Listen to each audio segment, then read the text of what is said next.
Okay, question 11.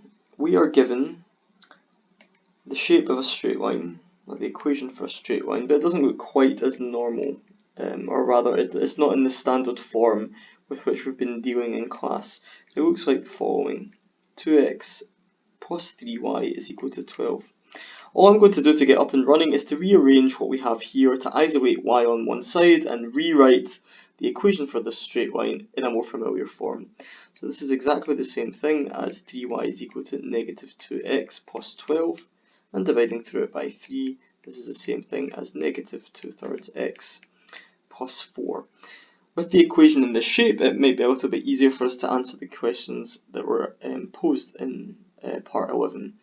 So first of all, we're asked to find the coordinates of the points where the straight line cuts the x-axis and the y-axis. So first of all, we know that the x-axis is cut when y is equal to 0. In particular, when we set y equals 0, we know that minus 2/3 x plus 4 is equals 0, and that's exactly the same thing as x equals 6.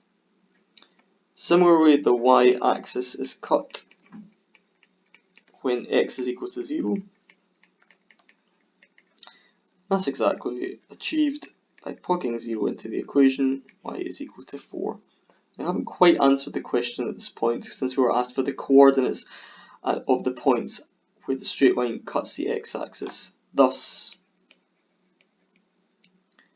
the coordinate of the point where the x-axis is cut is 6, 0 is where the line cuts the y-axis.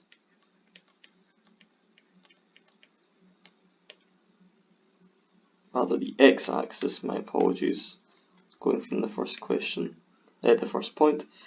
And the second one is where the y-axis is cut where x is equal to 0, 0, 4 is where the line cuts the y-axis.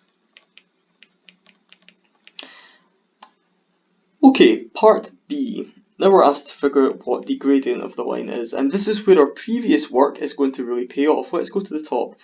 We began with the equation for the straight line given by 2x plus 3y plus 12, and all I did was rearrange the terms in order to isolate y on one side and write the equation out in a form with which we're more familiar.